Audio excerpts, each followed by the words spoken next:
आपको पता है शाहरुख खान का घमंड चूर चूर करने वाला कौन है? क्या आप जानते हैं शाहरुख के बेटे आर्यन खान की हेकड़ी निकालने वाला कौन है? आपको जानकारी है बॉलीवुड के ड्रग्स गैंग की नींद किसने हराम कर दी है? और क्या आपने ड्रग्स सिंडिकेट की हिट लिस्ट में शामिल टॉप के अफसर की कहानी के बारे में सुना है? अगर आप इन सवालों के जवाब नहीं जानते तो इस चेहरे को गौर से देख लीजिए।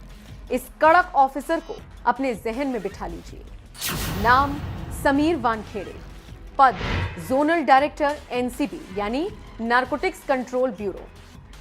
शाहरुख के बेटे आर्यन खान का नाम ड्रग्स सिंडिकेट के साथ जुड़ने पर एक बार फिर समीर वानखेड़े चर्चा में। लेकिन सच मानिए तो उनके चर्चे तभी से शुरू हो गए थे जब ये मुंबई एयरपोर्ट पर कस्टम ऑफिसर के रूप में तैनात थे।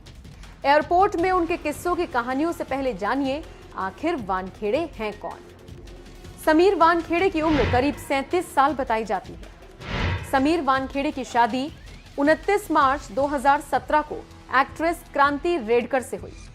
क्रांति ने कई हिंदी फिल्मों में काम किया है, लेकिन वो मराठी फिल्मों का जाना पहचाना चेहरा। दैनिक जागरण अखबार की एक रिपोर्ट के मुताबिक समीर और क्रांति की दो जुड़वा बेटियां जिया और जेबा है। एक इंटरव्यू में समीर वानखेड़े की पत्नी क्रांति ने कहा था, कभी कभी तो वो इतने बिजी हो जाते हैं कि सो भी नहीं पाते। वो 24 घंटे सातों दिन काम करते हैं, मुश्किल से वो 2 घंटे सोते हैं। जब वो किसी केस के बारे में फोन पर बात कर रहे होते हैं तो मैं ना तो दखल देती हूँ और ना ही उसमें शामिल होती हूँ।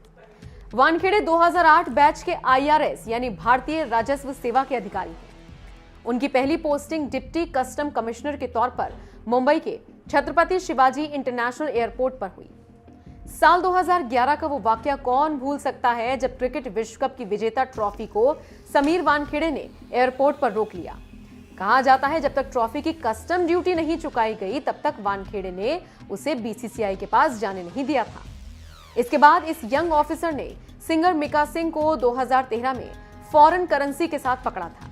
साथ ही डायरेक्टर प्रोड्यूसर अनुराग कश्यप और राम गोपाल वर्मा की संपत्तियों पर भी छापेमारी की थी।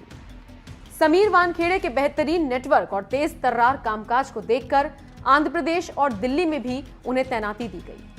सिर्फ 13 साल के करियर में उन्हें ड्रग्स और नार्कोटिक्स का एक्सपर्ट माना जाने लगा। लोग उन्हें मुंबई का सिंघम तक कहने लगे। एक रिपोर्ट के मुताबिक वानखेड़े की लीडरशिप में एनसीबी ने 2 साल में लगभग 17,000 करोड़ रुपए के ड्रग्स रैकेट का भंडाफोड़ किया है। एनसीबी में पहुंचने से पहले समीर वानखेड़े राष्ट्रीय जांच एजेंसी से भी जुड़े रहे हैं। वानखेड़े ने एयर इंटेलिजेंस यूनिट में भी सेवाएं दी हैं। हालांकि पिछले करीब 1 साल से वो लगातार सुर्खियों में हैं। साल 2020 में उन्हें Sushant Singh Rajput suicide and drugs case के सीनियर ऑफिसर के तौर पर अपॉइंट किया गया। इस दौरान उन्होंने रिया चक्रवर्ती, दीपिका पादुकोण, सारा अली खान, रकुल प्रीत सिंह समेत कई अन्य सितारों से ड्रग्स केस में पूछताछ की।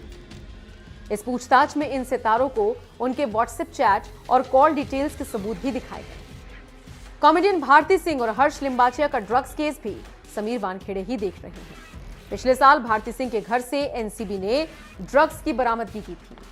मुंबई में बॉलीवुड और ड्रग्स सिंडिकेट की जांच के बीच पिछले साल 22 नवंबर 2020 को मुंबई के गोरेगांव स्टेशन के पास समीर वानखेड़े और उनकी टीम पर एक रेड के दौरान हमला हुआ। एनसीबी की टीम पर करीब 60 ड्रग पेडलर्स की भीड़ ने अटैक किया, जिसमें वानखेड़े के कई साथी घायल हो गए। लेकिन इस वारदात के बाद भी वानखेड़े के कदम रुके नहीं। वो आए दिन ड्रग पेडलर्स को अरेस्ट करते रहे। अब समीर वानखेड़े की निडरता का किस्सा शाहरुख खान के बेटे आर्यन खान ड्रग्स केस तक पहुंच गया है। सूत्र बताते हैं एक पेडलर से वानखेड़े को खबर लग गई कि जिस क्रूज में रेव पार्टी हो रही है उसमें बॉलीवुड सुपरस्टार का बेटा भी पहुंच रहा है।